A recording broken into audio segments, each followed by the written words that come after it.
Or I must be some sort of glutton for punishment or something. Back on the river again. I did have some exciting news with other fish, but that's another film altogether. That was a monstrously huge success, but I still could have catch a chub or a barbel. Anyway, what I've done is to move downstream from where I was, maybe 30-40 yards. There's a big long narrow stretch and there's a load of this bulrush stuff that's halfway across the river. The riverbank's over there. I can point the riverbanks. The riverbanks, if I move it and drop it a bit, let's get it down a bit. Right, all this rubbish in there, there's a bush that's grown in the water, create a very sort of, well, bit of a slowing of the current just there. And where the bulrushes are, I can see now, is the middle of the river. That's how ingrown it is now. The actual bank is over there, probably 15, 18 feet from those bulrushes there. If you look at the top of the field, you can probably see that's the riverbank edge. There's no water over there, it's just a jungle of vegetation. So let's squeeze this current in here. Because it's so fast, the current going through here now, what little there is of the river, it's obviously not the river it was years ago, it's zipping through, more gravel, more streamer weed, and the outside chance of, I feel, a barbel. Be a rarity, I think, but for me. But I'm just trying. I got 5:36, 37. I got about 2.5 hours. I got the boilies out there, same boilies, same ones, obviously new ones. But what else have I got here? I've got some of that gravy, some of the old PT gravy that I dip in, that I swear by. And I've dipped both boilies in that. I thought the carp go crackers for it, so why shouldn't that wash downstream? What it does do is attract, yes, crayfish. So I've been told by Grant the tackle, he used to be, I think he used to fish here. Graham, you need to be there this time of year, which is coming in the autumn. In the dark, yes, which I was for an hour, but don't start before 8 and you fish till midnight. What, for a barbel? I mean, it's great if you want to catch a double figure barbel. When you've had one, it's not quite the same burning desire. I just want to catch a barbel and a chub. Size, barbel obviously doesn't matter. 3 pounds, 4 pounds and upwards. Chub, 3 to 5, that, you know, decent, what I call a decent chub. A bite would be nice, but no, all I'm getting are these little pecky, tappy bites. One thing I might be able to show you. I'll get the camera and I'll try and hold it, just balance it on my knee, so you can see how many crayfish are down there and why I'm using these hard boilies. I have managed to get a few worms. I've got them in this cup holder here. But let me show you this, it's quite interesting. While we're waiting for a bite. So there's about as close as I can get with the boilie, which you can see I've tied on, and that's the ones I was fishing with the other night. Okay, you can see that. See the smoothness of it. Now, if I turn that over, because the hook was resting in the top, so that's the upstream end, I turn over the bottom end. Oh my God, that has been chewed and chewed and chewed. Well, it's not chewed, been pulled away by the pinchers of the crayfish. So they have definitely had a good old mullering of that. In fact, they've done about, well, a quarter of it, I suppose. And that was in a couple of 3 hours. So you can tell you, well, they're going to get straight through luncheon meat, worms, all that. Yes, you might get a fish, but I'm wondering if a lot of the fish here feed on crayfish. Maybe I should be not using a fishy flavoured one, I don't know. So I just thought that's interesting. So there you can see the smooth side of it. That's about as close as I can get it. Turn it over and look how the crayfish, that's not fish nibbling it away, it's too hard for that. These are the super hard ones. That's crayfish's claws chewing away at it. So I'm sitting here in the sunshine, I've got the umbrella up, not to keep the sun off, keep the wind off the microphone, because this camera's a shocker for it. And I'm just sitting here hoping. Earlier in the week they said 2 or 3 miles an hour wind, and it's at least 10. It's not unpleasant at the moment, but it'll be cold at night. But you know, this is the time you should be getting chub and barbel, really. Chub more so in the winter, barbel if it's in the winter when it's flooded and coming down, finding out off a flood. That's a sort of generalisation, not this river, I don't know this river. I've only ever fished it further upstream or downstream, I don't know where I was, to be honest. Half the time I don't know where I'm fishing. What I haven't done yet is put the PVA bags on with the boilies, and what I've got this time, I've made a couple up with trout pellets in them. And instead of the big ones, I thought, well, maybe they'll dissolve. They won't dissolve, the bag will dissolve, Graham. Maybe the bag dissolves and a load of pellets spread all over the place, right? And that distracts the crayfish, because they're still hard, the pellets. So I don't see Mr. Crayfish having a trout pellet in this claw, trout pellet in that claw, tuck some under his arm and in his pockets, and obviously try and go off into a cave in the side of the bank, which apparently they burrow into the bank and do a lot of damage. And in other words, go shopping and have loads of them. He's going to be concentrating on one. Well, that leaves a lot of others spread out there, and it leaves my two boilies out there. It's a theory time by Graham, but you know, I keep trying and trying. And I'll probably throw another couple more evening sessions in. I mean, I'm not overly worried about the barbel, because if I want to go barbel fishing, I'll just drive up to the Y. But it's just with this stream, I'd like to catch one out of it, and maybe one chub. I fear it's all what they say, dark. I'm only fishing till probably 7:30, maybe 7:45, probably 7:45. I'll get hungry and want to go home then. It's Friday night, beer, don't know what we got, fish and chips or something tonight. But I'm trying to put them in. Literally, if I'm having a blank, I'm telling you guys I'm having a blank. It is the way it is. I can go beach fishing, and like a lot of people, I can have a blank. Sometimes I catch, sometimes I don't. But I'm constantly thinking, what if? Well, I'm bored already, so I've got some, these are earthworms. They're not shop-bought worms, they're earthworms that I've dug up. And I feel they're better sometimes. I don't know, I've done okay with them, so I'm going to drop those down there. Just in case there's a perch or something else. I might put it on both just for half an hour or so. I think I'll do. It'll be dark in about an hour. I think now's the time to use the earthworms. I know the crayfish are going to muller them, I know they are. Let's put it on, let's get the boilies off. The beauty of using this, come on, I'm getting rubbish come down now. Great, got my other line. Beauty using boilies is I can take them off, I can use them again. You know, just rehook them through that little loop I've made through the boilie. Lovely, that's given me a lot of grief, that stick. Well, nothing on the worm, so I'm going back to the boilie because the sun's starting to go down now. Now I'll keep my pre-tied rigs in one of these old tubes because they're sealed up. So I've kept those sometimes and use them the next year. So that is a bag full of trout pellets, which I'm going to put onto my ledger rod, drop down and hope that feeds off really the crayfish. So you can see I've got my boilie on there. Now for this one, because it's slacker there, where I am, I'm just going to put it like I do carp fishing, twist it a couple of times, and then go through like this. But I am going to put my bit of jungle juice on it. I do swear by this stuff, but that's for carp. For barbel, I don't know. Oh, look at that, people. Oh my goodness me. You put that on your roast beef and mashed potatoes, wouldn't you? Wouldn't you? Okay. Oh, don't get too close to that one, Graham. Right, let's just drop this out there.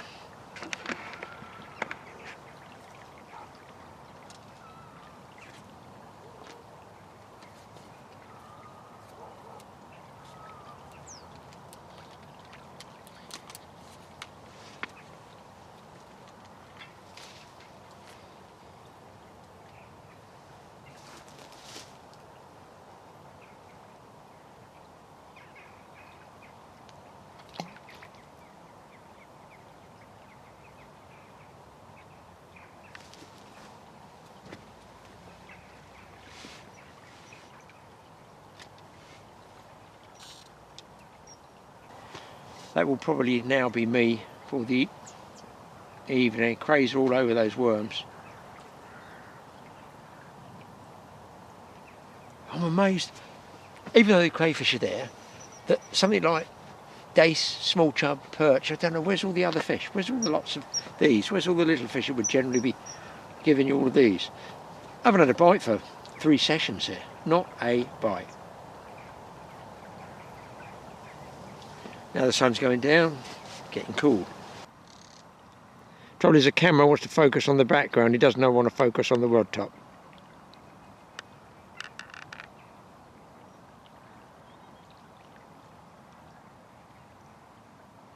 Here you can see those tiny little, they are there, that's a crayfish bite. I would look incredibly stupid if it crashes over and it's like a 5-pound barbel or something. But somehow I don't think it will. I'll fill him in their area, but I'm certainly not staying out till midnight, that's for certain.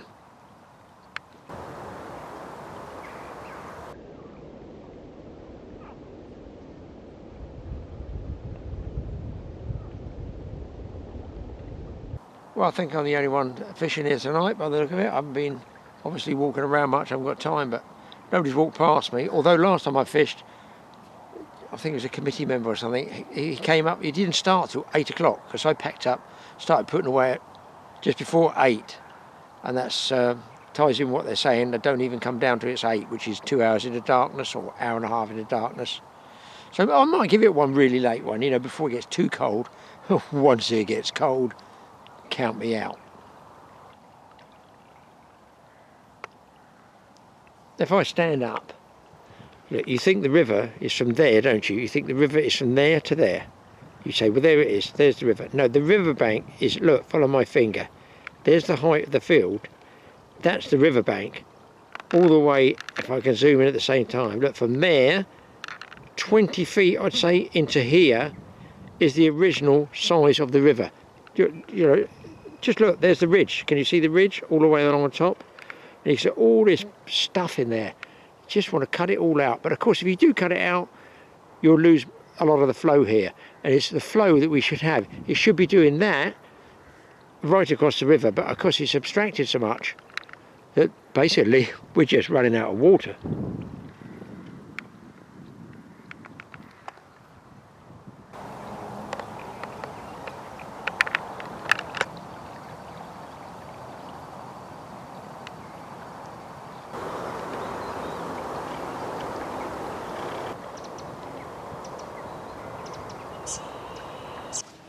Just on the verge of dark, guys, you can't see with this camera, as I always say. But, my goodness me, you want to see the moon coming up. I think they call it a blood moon, I'm not sure. That's really impressive. If I don't get a fish, that was worth staying out for tonight anyway. See if I can get set up and get you a shot of it. Right, now it's set, you can see that's what, I think they call it a blood moon. It's bang on a full moon there. My worst nightmare for fishing, that is. I just barely got 2 minutes of battery left. I'll put the other battery in, but it looks like I'm on a blank, guys. And it's pretty cold now as well. So I think we're down to the last 30-minute warning.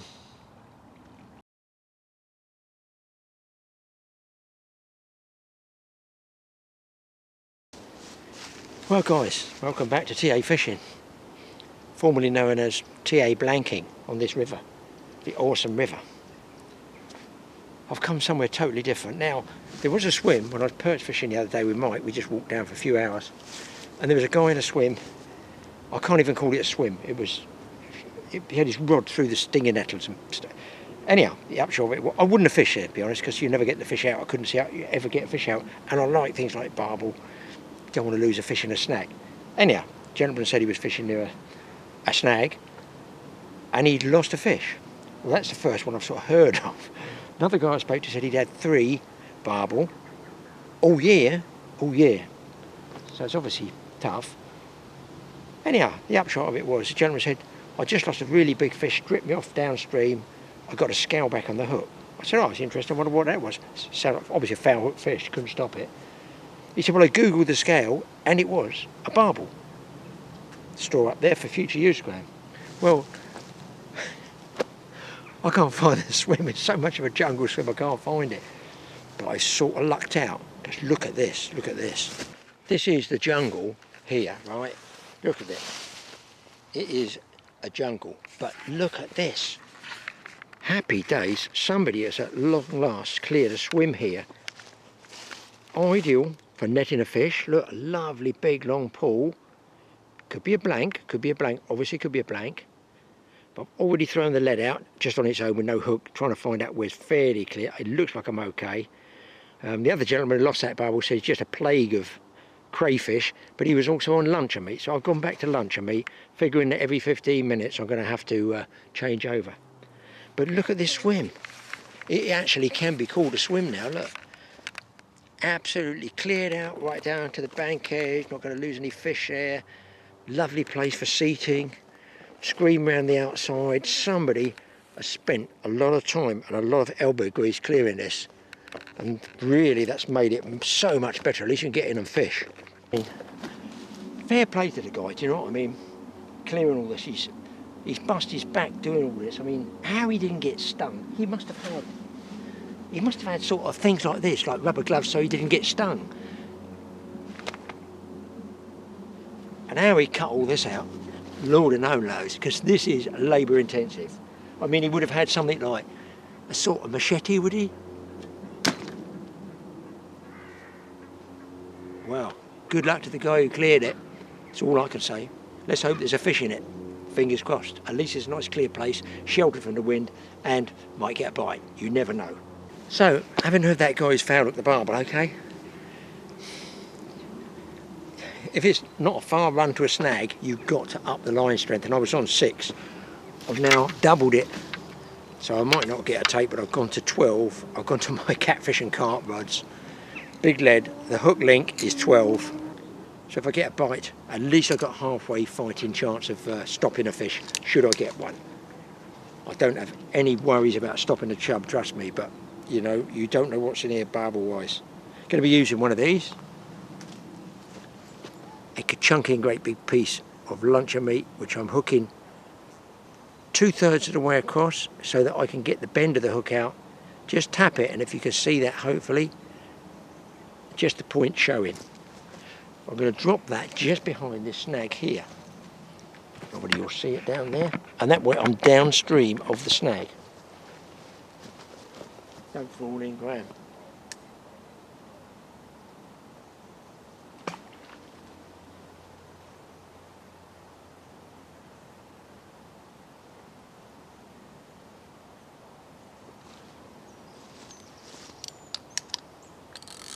Pretty tight drag. It's on catfish drag at the moment, but I'll keep the rod back as well. Not normally I put them high up. No, putting this back, and I'm sitting like here, where this gentleman has cleared all this stuff, made a lovely seating area, and of course that benefits other anglers as well. So if there's other old boys out there, whoever did this made a good job for other anglers as well. Second rod, down there, you can see there's willows overhanging. But there's a big hole back over there. It looks very pike. I can't get to, you can't fish it, it's just a jungle. But in my mind I've got chub or something being in that gap between the left hand over there and the willows on the right, a gap. I've already put a lead through, they're just bumping it. It feels okay. If I come in the first quarter, it feels a little bit weedy, snaggy. So I'm guessing the deeper water must flood down that way. And that's where I'm going to chuck the second rod way about there as you're looking in the camera. I think I've walked down a little bit by the landing net. The guy's he's even cleared a spot to net a fish should he get one. I mean, he's really spot on.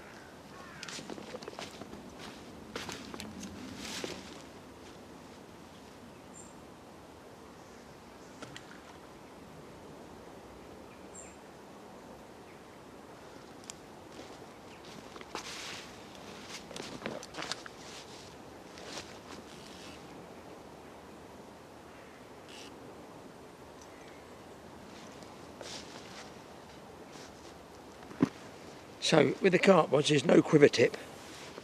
I'm going to have to watch these rods because there's going to be tension on that as soon as if I get a bite. So I'm going to have to watch them. So I'm sort of hoping if I get a fish, it's a real pull-over crash take. Probably end up seeing little tugs of the crayfish. And I guess every 15 minutes, 20 minutes, I'm going to have to change out and put another piece of luncheon meat on. This guy's brilliant. He even put a place to put your mat. I mean, what a fellow angler.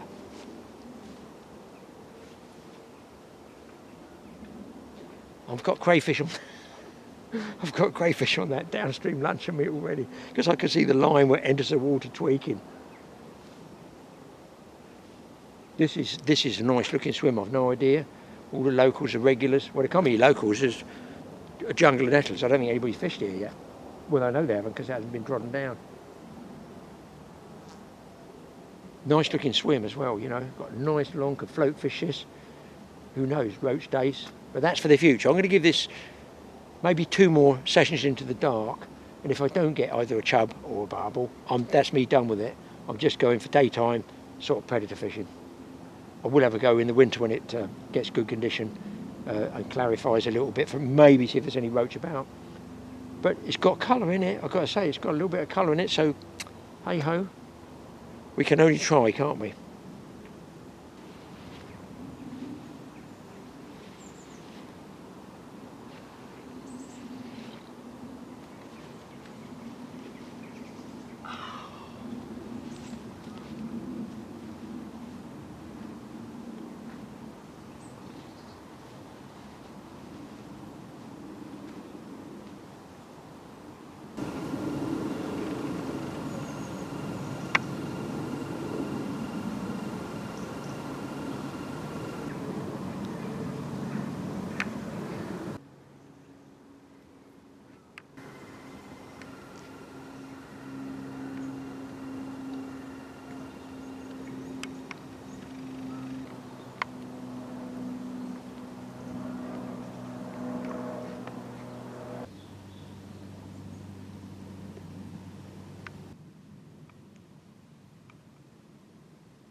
Well, the sun's gone down behind the trees. I've been watching it drop and drop and drop through that oak tree.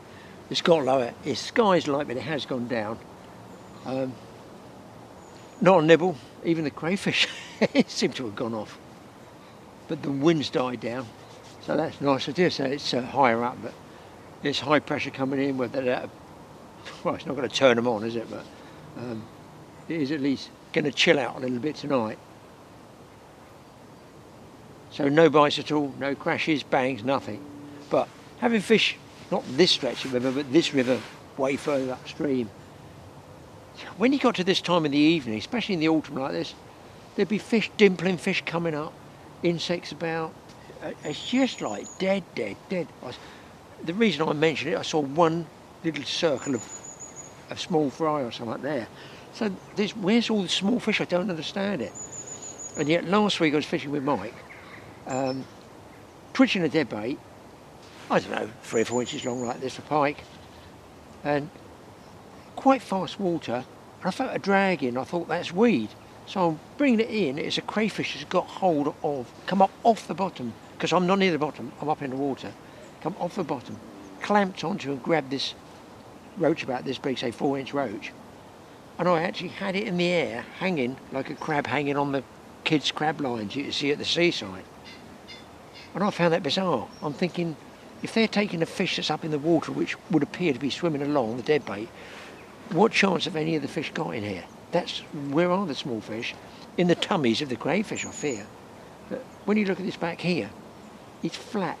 There is nothing but nothing rising on the surface. And I sort of find that strange, having known what it was like years ago.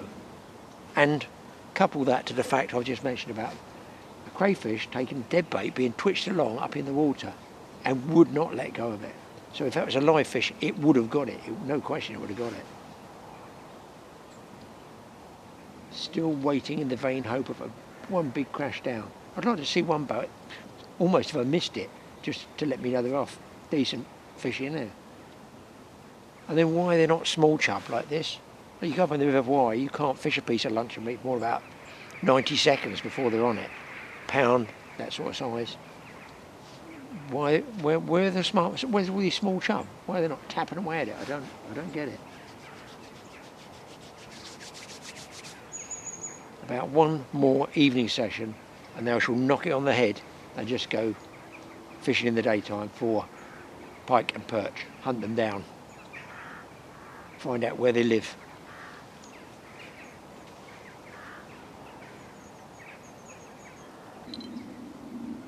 Well, this is a fishery that don't allow you to use bite indicators. Well, float's a bite indicator. The rod top's a bite indicator. I know what they mean, audible indicators. So if I actually want to sit here and sort of doze off, you can't. But what I can do is put the budgie bells on these.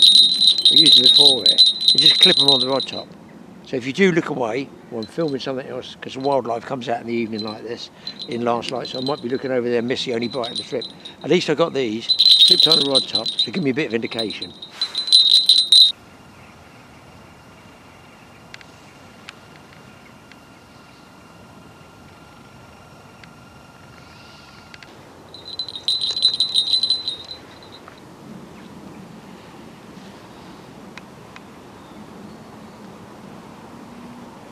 All the pheasants are now coming across the field and they'll be coming into roost, making a right racket in a minute. See if I can find one for you. There. They make a real racket just before they get into the tree. It must be because they want to get out the way of foxes and that. Two fighting over there, look.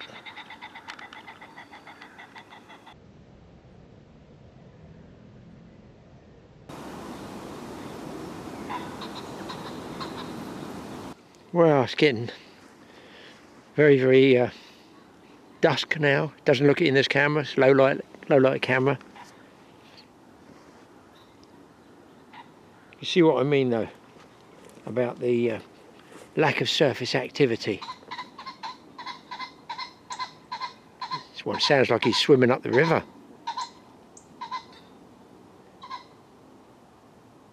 There should be lots of dimpling going on, you know. Little rings where they come up on the surface and it's not.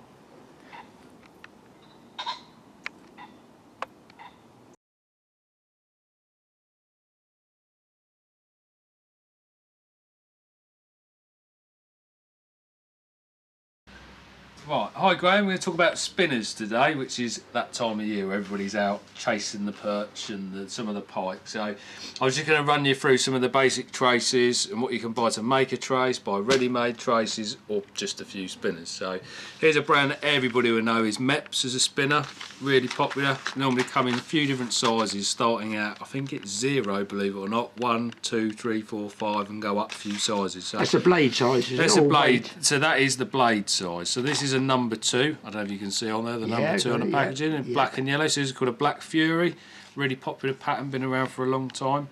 Another one, so that's, I don't know what they call it, there's a Black Fury just with orange dots.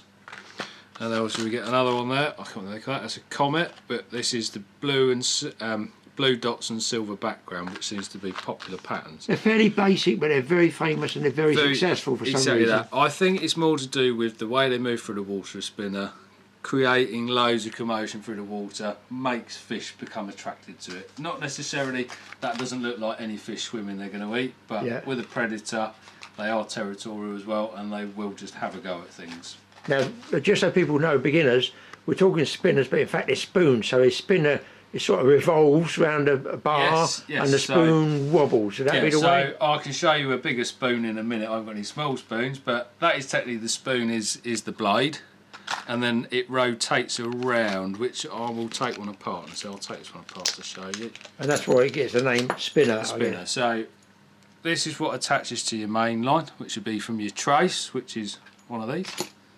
This is a basic cheapy trace you'll get on a board in most tackle shops. So swivel one end to help it rotate, and then just your basic cross lock clip, which would then clip onto there, which just stops you the bite. If you catch a big pike, stop it biting through your trace. Right, and as you can see here, so as saying, Graham was explaining, that is technically your spoon blade that spins around the actual thing. The bar, doesn't it? Yeah. It just spins around the bar. That's it, yeah. Okay.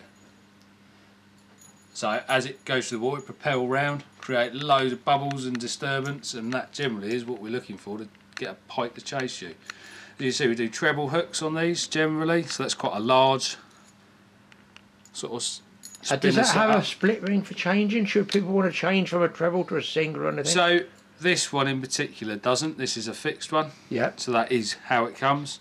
You will find a lot of spinners do fix them, but then say like on a lure you can change to what we call a single hook. I don't know if you can see these, maybe I'll take them out of the packet. So these are called inline hooks. I might have mentioned it on another video. Yeah, on the last one. So you can use them for your lures, you could use them for your spinners, providing you have a ring. So as you can see, the eye is what they call it. So try him down against the hand now, or something we can see him against, so that the folks can see what we're talking about. Right, so that'll be your hook side on. Now I can see it, yeah. Yeah, and what they call it an inline hook is the fact of it runs in line with your lure.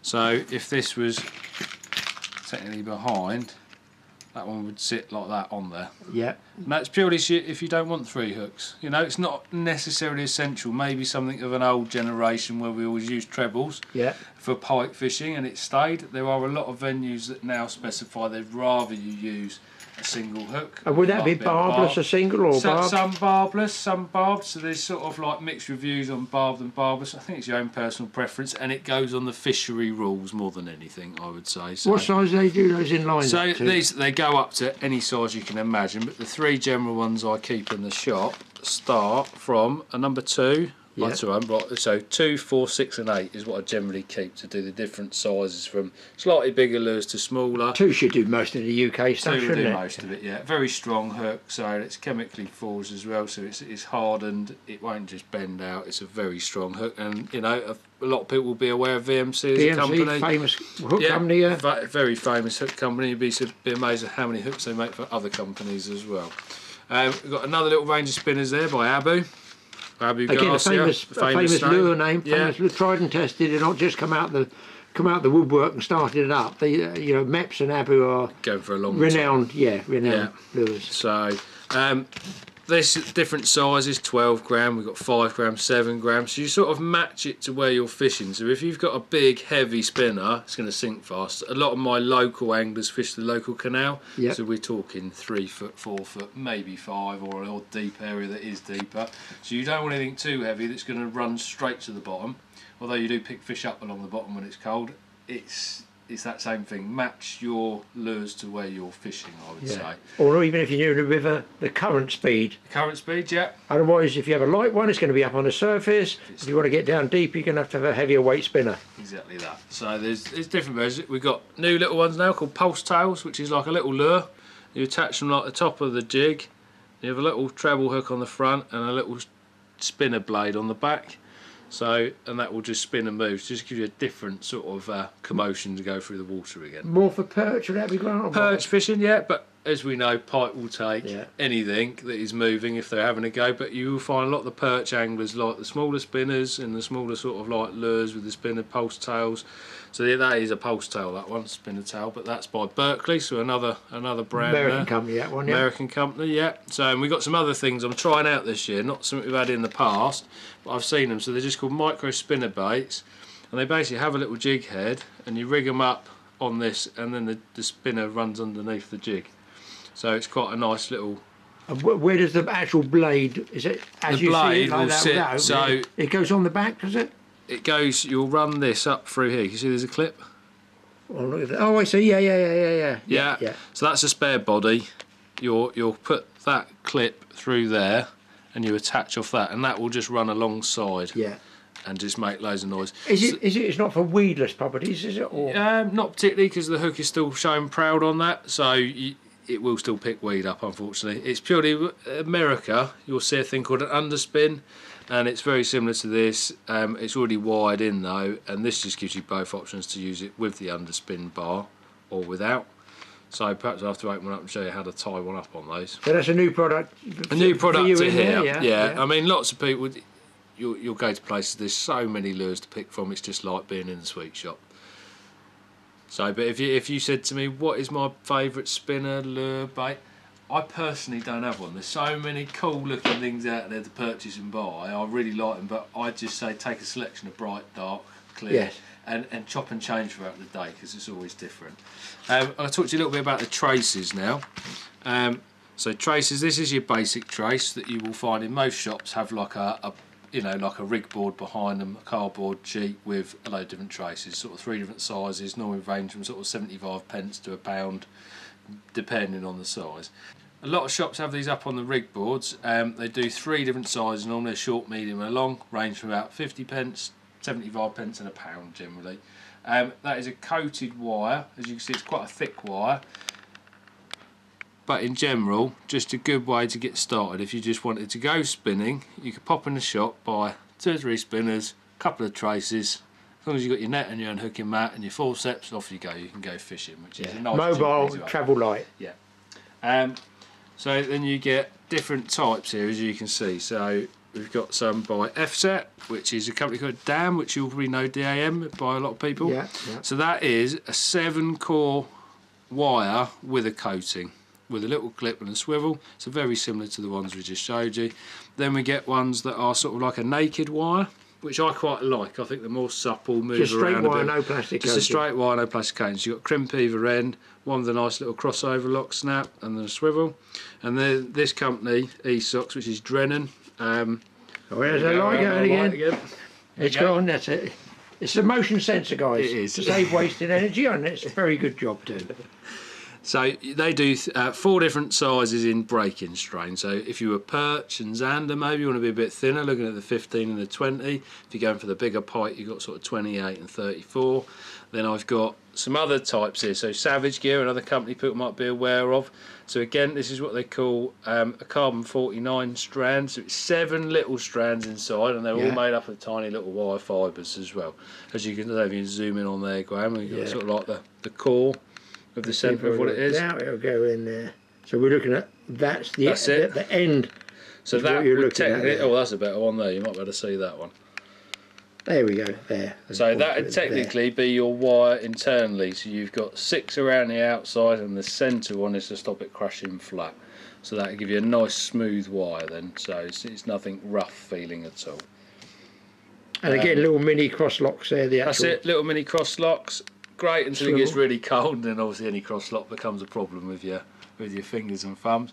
But again, different sizes from 16 kilos, which is £35. We've got 11 kilos at 24, or we go a bit lighter down there at 7 kilos, which would be about 14ish roughly. Yeah.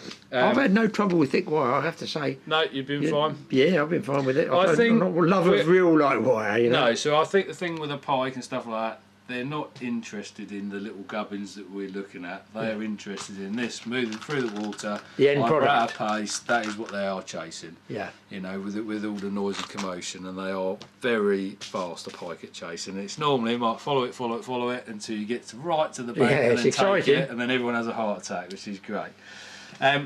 Another little couple of bits that you can look at. Because you can knock your own traces up, can't you? You can make your own traces up. So all I've done was I just ran around the shop quickly. I picked out a couple of different brands of different bits that I sell in the shop, of just general spinning and pike lure traces that we sell all the time.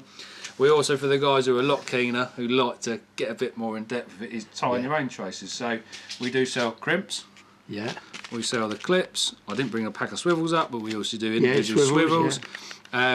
And then we do something like a soft strand, £20 line. It all again depends on where you're fishing and what you are fishing for. Whether you're fishing for a big pike or you're fishing for just general perch, you still have every chance of catching a big pike, even if you were perch fishing. So you can make your own length trace up as well. Yes, with that, and then you could have this being 6 inches, 8 inches, 12 whatever inches. you fancy, yeah. Whatever you fancy, but most people don't seem to be much longer than a 12-inch on a spin trace. That seems to be about the limit. That's another brand there, another wire there.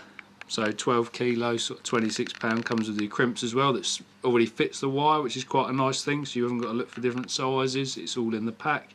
So that, a set of crimping tools, and your clips and your swivel, and away you go. You can make your own traces.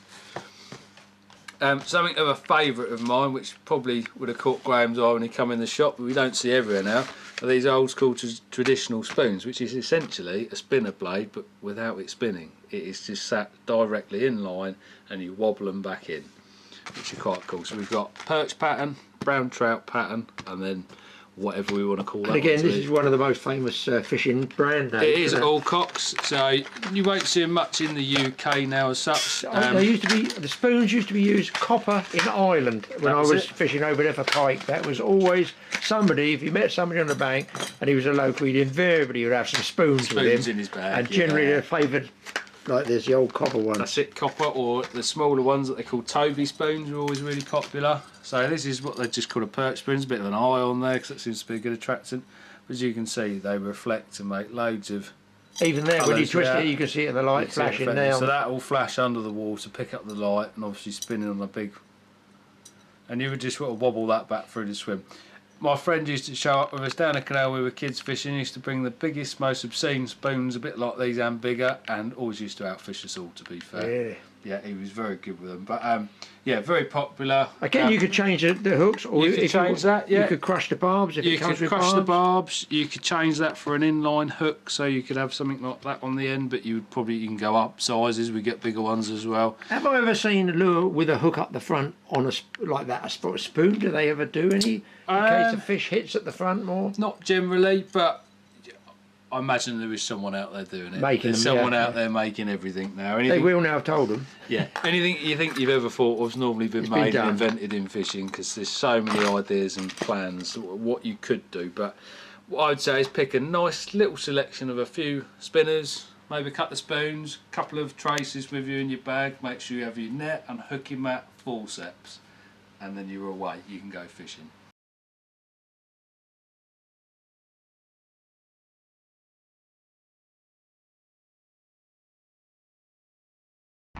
So they've got like an arboretum area with loads and loads of different trees here, different species, which is, to be honest, on a hot day like this, is really nice to be in the cool. I've no idea, this one is a really old one there. This one looks like a Memphis, Mississippi swamp type of one. Look, I'm calling that like a casuarina tree that we used to see a lot of places like Mauritius, Africa, on the beaches there. It's right. Wispy, green hair.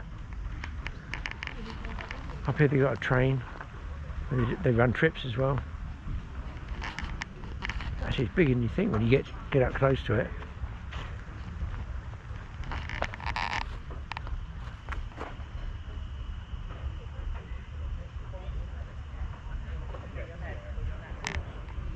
Yeah, it's like a full size one. Spanish made, is that?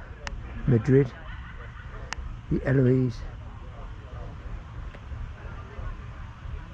Well, we hopefully see that running later on. Then over this side they got a reconstruction of different type of buildings, you know, different old buildings, old school buildings they've done. Loads of old buildings, railway, we'll check those out in a minute. Oh, wood ants' nests, we know all about those out with Mike.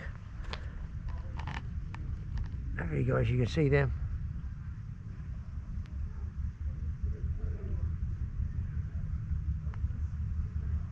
That's a southern wood ant. Southern wood ants are pretty prolific. One of the areas that we work with Mike in the bushcraft stuff.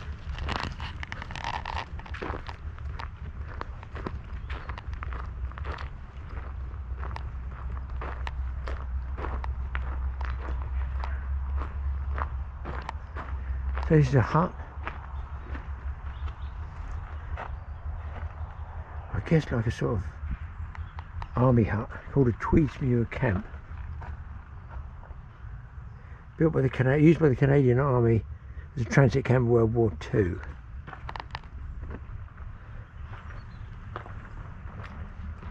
This one's got a Polish exhibition. Let's have a wander around these buildings. Well, I'm waiting for those guys to get the machines working.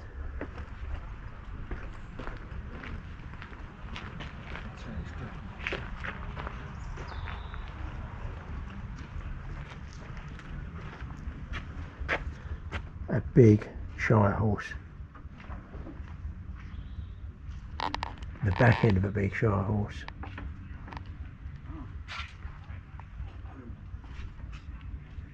Brings back a few memories working in the stables years ago as a kid.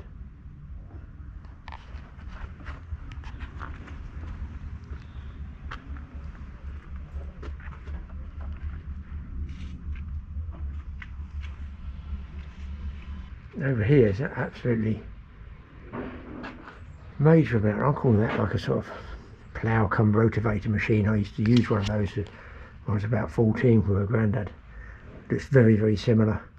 I had machines at the back, you know, blades that would chop up the ground. We had a big vegetable patch. That one's for bigger gripping, you can see it there. All different types. Sort of, is the word rotavator, is that, am I using the right word? All you experts into all this stuff, tell us. A lot of garden machinery. I remember playing with those things. See a plough? That's, God almighty, I'm getting too old. It's got number 5 on it over there. I played with one of those as a kid. You push it along with the wheel, like a wheelbarrow, the hands at the back, and you've got 2 blades that dig into the ground. That's for that one man pushing plough. That's got 2 wheels and the same amount of blades. So something totally, wow, that's like going backwards to the 50s nowadays. Obviously, they weren't made in the 50s. They were made probably Second World War, I guess, for people, you know, planting food for the war and stuff like that. You had to look after yourself, which I imagine a vast majority of younger generation wouldn't be able to do nowadays. But all this machinery would be made for that type of vegetable work. You can see that the cider. So cider is a very simple drink made from pure apple juice. The trouble is, if you drink too much of it, you end up being pretty simple anyway, falling over basically. It says in some parts of the country, cider formed part of a harvester's wages. That's odd, I didn't know that. It says the apples can be mouldy, and apart from a little water, nothing is usually added. It says folklore states that a dead rat can improve the brew.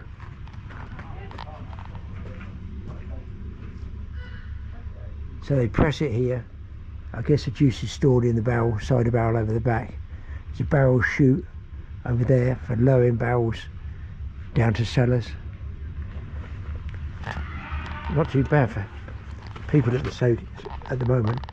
Apple crusher there, I've seen those before used at other shows I've been to. Then they're having a few bevies of cider over there. I collected some of those old bottles as well. I have to show you at some stage. We've got them over the back there. See how much wood's used here in a mice. There's no plastic, there's no, obviously there's ironwork and metal, but the bulk of the stuff is all surrounded. Look, it's an apple crusher here. Goes through there. I'm guessing a hand crank, I don't know. A hand pump for dispensing beer. Recovered from the Anchor pub in Tongham during the demolition in the 1960s. Mineral waters, I've got some of those bottles. Cod bottles, I used to collect those. I used to get them. People used to go down when they were dredging the old Basingstoke Canal, and the army used to get the job of dumping bottles from Aldershot, which was a garrison town. Let's put that in there. And where do you want to get rid of the bottles? Well, the nearest thing is to drive onto a canal bridge and bin them over the side. So a lot of it was done that way. Just dumped, and then when they dredged the canal, a lot of stuff was found there then, and I'll pick some up there. A Paragon filler, I'm going to say are these Paragons. A huge vat over there, monsters. Nice to see the old signs. I hear noise out there, I think I should go and investigate.